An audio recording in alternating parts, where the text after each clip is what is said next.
Todo mundo recebeu já o folhetim? Então vamos lá. Como eu disse, a gente sempre começa com o pensamento de São José Maria, que é o santo do cotidiano, o santo do trabalho. E ele diz assim, sobre a Semana Santa: o pensamento da morte de Cristo traduz-se em um convite para que nos situemos com absoluta sinceridade perante os nossos afazeres diários e tomemos a sério a fé que professamos. A Semana Santa não pode, pois, ser um parêntese sagrado no contexto de um viver motivado exclusivamente por interesses humanos. Pelo contrário, deve ser uma ocasião de adentrar nas profundezas do amor de Deus, para assim podermos mostrar aos homens com a palavra e com as obras. Olha que bonito, né, meus irmãos? Semana Santa não é um parêntese. Eu passo o ano inteirinho sem lembrar de Deus, e na Semana Santa eu lembro. A Semana Santa é um retiro espiritual de 7 dias, de domingo a domingo, onde cada dia a gente aprofunda ainda mais a nossa fé, meditando os últimos momentos da vida de Jesus aqui nessa terra e a sua ressurreição. É por isso que a Semana Santa não é feriadão. Eita, tá demais. Você que comprou seu pacote de viagem aí para onde? Para Maragogi, né? Tá demais, viu? Jesus lá com a cruz nas costas e você na praia, olhando para cima. Eita, tá demais. É errado, viu? É errado. Olha, transfere esse feriado seu para a semana seguinte, gente. Vai ter o Tiradentes, a semana depois da Páscoa, viu? Viagem no Tiradentes, que é feriado civil. A Semana Santa. Vocês sabem por que a Semana Santa é feriado, gente, na sexta-feira? Vocês sabem? É para os católicos poderem rezar. É para isso, só é feriado por causa disso. Ainda é feriado, né? Aqui no Brasil. Ainda. Estão querendo até tirar já, né? O feriado aqui religioso. Está demais, né? Vamos aproveitar enquanto a gente ainda pode rezar. Para vocês terem ideia, lá na Itália, a Sexta-feira Santa não é feriado. O povo não tem como participar da celebração às 3 horas da tarde. Para vocês terem ideia, viu? Lá, na Itália. Então aqui a gente tem a oportunidade ainda de viver a Semana Santa, sobretudo o tríduo pascal. Então vamos aproveitar. O que o Catecismo vai falar sobre Páscoa e a Semana Santa? Porque, como eu disse, esses 40 dias da Quaresma de penitência é uma preparação para a Páscoa. A gente vai se preparar para celebrar a ressurreição de Jesus. Por isso que a Páscoa não é simplesmente uma festa entre outras. É a festa das festas, a solenidade das solenidades. Assim como a Eucaristia é o sacramento dos sacramentos, o grande sacramento. Santo Atanásio chama a Páscoa de o grande domingo. Tal como a Semana Santa é chamada no Oriente cristão de Semana Maior. Então, quando que a gente tem que olhar o seguinte: para a gente chegar ao domingo da Páscoa, a igreja ela faz toda uma preparação. Começa com a Quaresma, aí depois vem a Semana Santa. A Semana Santa começa quando, gente? Domingo de Ramos. E termina quando a Semana Santa? No domingo de Páscoa. É de domingo a domingo, uma semana. Ou seja, o fim da Quaresma é quando? Na quinta-feira santa à tarde. A gente viu isso no primeiro dia do nosso curso. E aí começa o tríduo pascal. Quem faz parte do tríduo pascal? A quinta-feira santa à noite, a sexta-feira da paixão e a vigília pascal. É na vigília pascal que é o fim dos 40 dias de penitência, viu? Então não vai dar uma de engraçadinho não, agora que acabou a penitência. Não. Só na vigília pascal que acaba a penitência que você se propôs a fazer por 40 dias. E aí depois da vigília pascal, no outro dia, é o domingo da Páscoa da ressurreição. E as leituras bíblicas da Semana Santa vão trazer especificamente o mistério da paixão de Jesus, sobretudo as leituras sobre o servo sofredor de Isaías. Isaías profetizou que o servo do Senhor carregaria sobre si os nossos sofrimentos. Quem é esse servo sofredor que carregou sobre si as nossas dores? Quem é? Jesus, exatamente. Então a gente vai escutar essas leituras na Semana Santa. Agora vamos ver cada dia da Semana Santa e como que a gente pode viver esse retiro espiritual que a igreja nos propõe. Então o primeiro dia da Semana Santa é do Domingo de Ramos e da Paixão do Senhor. Olha só, o Domingo de Ramos e da Paixão do Senhor é a junção de duas tradições da igreja. Lá no Oriente, em Jerusalém, no século IV, as pessoas elas faziam a comemoração da entrada de Jesus em Jerusalém, com os ramos nas mãos, dizendo: Hosana, Hosana ao filho de Davi. E a gente faz isso até hoje, né? A gente canta Hosana Rei, Hosana Rabi, assim. Pois é. Então, essa comemoração era feita em Jerusalém, no domingo antes da Páscoa. Em Roma não tinha essa comemoração do século IV. Pelo contrário, no domingo antes da Páscoa se lia o relato da paixão de Cristo. Era chamado Domingo da Paixão. Depois, no século IX, as duas tradições se unem e se tornam uma só. É por isso que o único dia do ano que se lê dois evangelhos é no domingo de Ramos. Antes da procissão, se lê o evangelho da entrada de Jesus em Jerusalém, e depois, quando chega na igreja, se lê a paixão de Cristo. Esse ano vai ser com o evangelho de Lucas. E aí, nessa procissão, o que os fiéis levam nas mãos, gente? Ramo de quê? Palmeiras. E outras também, né? Pode ser de outras plantas também. Lá na Europa é muito comum ter oliveiras, então o povo leva um ramo de oliveira. Aqui a gente não tem oliveira, não tem lugar nenhum, essa árvore nem pega aqui. Mas palmeira tem muita, né? Graças a Deus. Então, atenção, gente, não vai depenar a palmeira do seu vizinho, viu? Pede para ele. Pede para ele. Não vai depenar, não, desgalhar, né? Não vai desgalhar a palmeira do vizinho. Pede para ele. E aproveita e chama o vizinho para a procissão também, do domingo de Ramos, que nós vamos ter na nossa comunidade. Bom, depois que esses ramos, o que você faz com esse ramo quando acaba a missa do domingo de Ramos? Guarda em casa, né? Em alguns lugares a pessoa coloca em cima do batente da porta, não é isso? Esse ramo abençoado é um poderoso sacramental que protege a casa contra os males, viu? Então não jogue fora o raminho do domingo de Ramos. Depois, o que você vai fazer com esse ramo? Eita, amigo, pois é. Traz o ramo para a igreja para a gente queimar e fazer as cinzas da quarta-feira de cinzas, viu? Segunda-feira eu pedi os ramos. Uma pessoa já trouxe. Hoje eu peço de novo. Se você tem um ramo do ano passado na sua casa, traz aqui para a igreja para a gente poder fazer as cinzas. Traz essa semana, viu? Traz domingo para a missa para a gente fazer as cinzas. Muito bem. Então, no dia do domingo de Ramos, nós vamos meditar duas coisas. Jesus, que entra na cidade santa de Jerusalém, é aclamado como rei. E, ao mesmo tempo, logo depois, ele é condenado a morrer na cruz. O mesmo povo que gritou Hosana Rei, Hosana Rabi, foi o mesmo povo que falou o quê? Crucifica-o. É o mesmo povo, viu, gente? Somos nós. A gente uma hora louva a Deus e a outra hora a gente está crucificando Deus nos nossos pecados. Então a gente vai se colocar dentro dessa perspectiva. Quem eu quero ser? No domingo de Ramos a gente pede para Deus a graça de só louvar a Deus e não de crucificar o Senhor.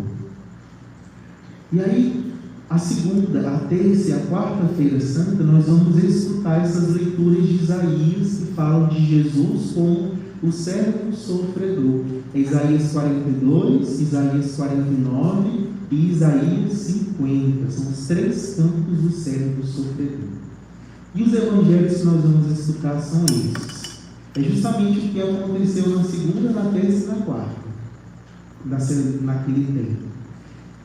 João 12, a preparação do túmulo de Jesus com perfume.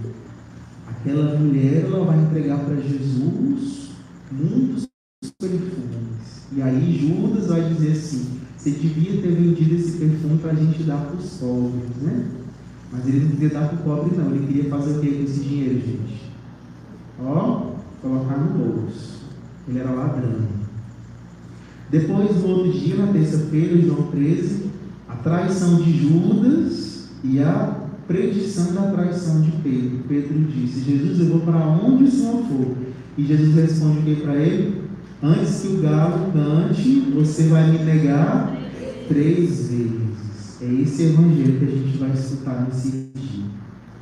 E na quarta-feira, Jesus manda os discípulos, Mateus 26, Jesus manda os discípulos prepararem Páscoa, e aí Judas sai correndo para entregar o que Jesus sabe os judeus, a traição, a consumação da traição de Judas. Então, nesses 3 dias, meus irmãos, se fala muito de traição. Jesus que sofre e o discípulo que trai o Senhor.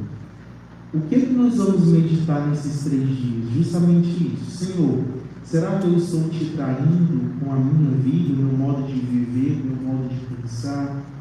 E aí você vai pedir na sua oração pessoal a graça de ser sempre fiel a Jesus. Depois nós temos a missa do Crisma. É uma missa muito bonita, feita com o bispo e todos os padres, onde se abençoam os santos óleos. E não são os óleos da vista não, viu? É óleo. São os óleos. O óleo do Crisma, o óleo do batismo e o óleo da unção dos enfermos. Então o bispo ele abençoa e distribui para todas as paróquias esses santos óleos.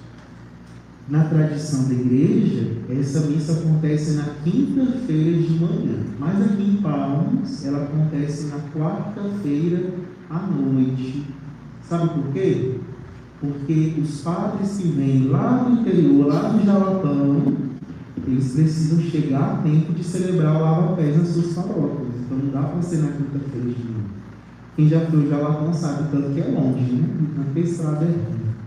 Então, esses padres do interior vêm na quarta-feira e na quinta-feira de manhã vão para as suas paróquias levando a bênção para celebrar com o seu povo. Por isso que em Palmas é na quarta-feira à noite. E aí começa o Tríduo Pascal. Vejam bem, é uma única celebração em 3 grandes atos. Começa na missa da ceia do Senhor, na quinta-feira à noite. Continua na celebração da paixão, na sexta-feira à tarde, e termina com a bênção da vigília pascal, no sábado à noite. Então, meus irmãos, a gente precisa participar das 3 celebrações: da quinta-feira à noite, do sábado, da sexta-feira à tarde e do sábado à noite. É por isso que não dá usando para ir para a praia, não tem como, não tem jeito. Como é que eu estou na praia nessas missas? Tem lógica. Tem condição de negócio desse. Viu, meus irmãos? Por que uma celebração só? Porque a gente vai meditar todos os mistérios da paixão de Cristo de uma única vez. Só que como é muito mistério, a gente alonga um pouco. Para vocês, prestem atenção nesse ano. O padre vai fazer o Em Nome do Pai só na missa da quinta-feira santa. Em nome do Pai, do Filho e do Espírito Santo. Amém. O Senhor esteja conosco, Ele está no meio de nós. Na sexta-feira não tem nome do Pai. Já prestaram atenção nisso? Não tem. A missa começa já com oremos. A missa não, a celebração. Na quinta-feira à noite também não tem bênção final. Na sexta-feira da paixão não tem bênção final. Na vigília pascal não tem nome do Pai de novo, mas tem a bênção final. Então a gente começa a celebração na quinta-feira e termina quando? Só no sábado. Então é uma celebração só. Uma coisa que acontece muito aqui com o nosso povo: o povo ama a sexta-feira da paixão. As igrejas tudo lotado, 3 horas da tarde. Não é, gente? Todo mundo vem ver Jesus morrer. Mas aí na hora de ver Jesus ressuscitar no sábado à noite, o povo não vem. Como é isso?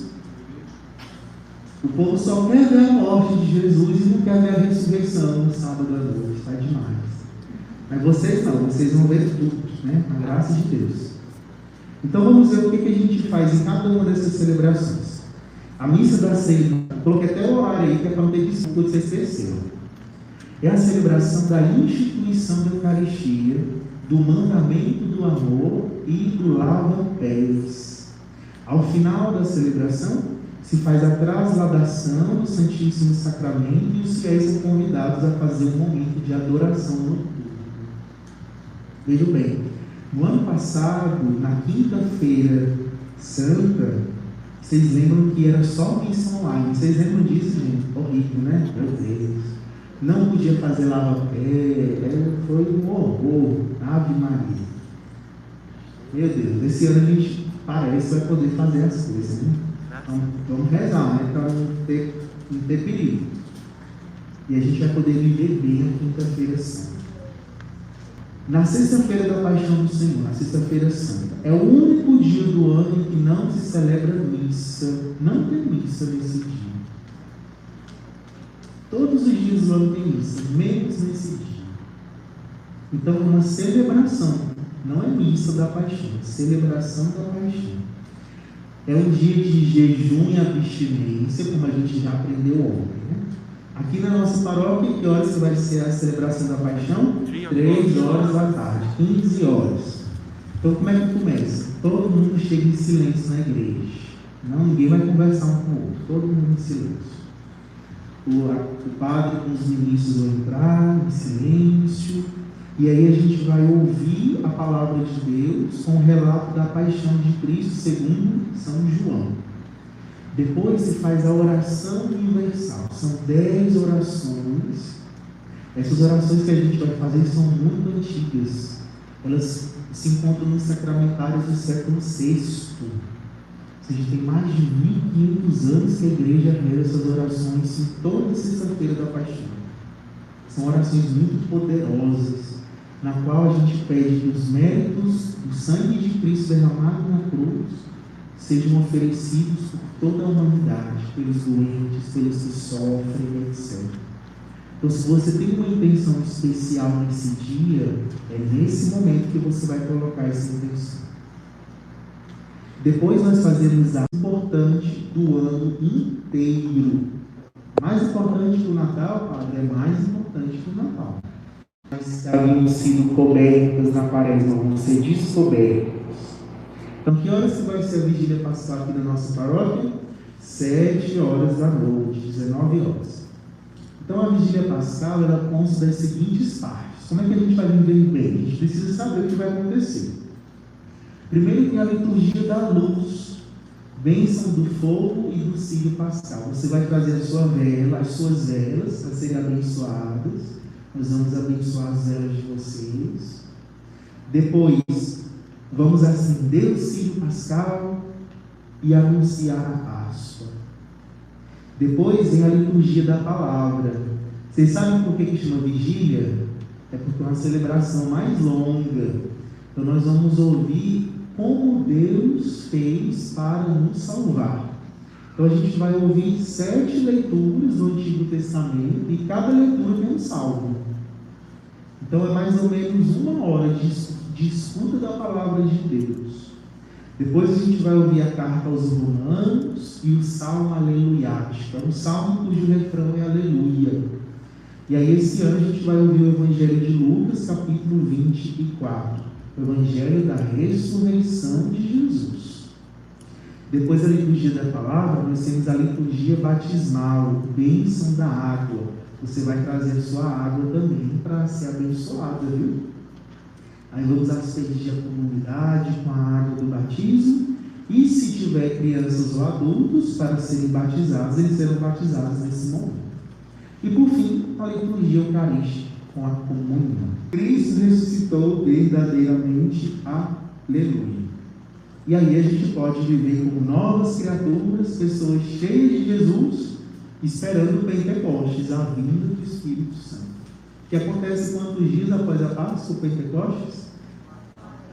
Ixi, 50. 50 dias após a Páscoa é a vinda do Espírito Santo. Aqui na nossa paróquia a gente vai ter missa que horas? Aqui na matriz, 7h30 da manhã e 7h30 da noite. O horário normal do dia de domingo.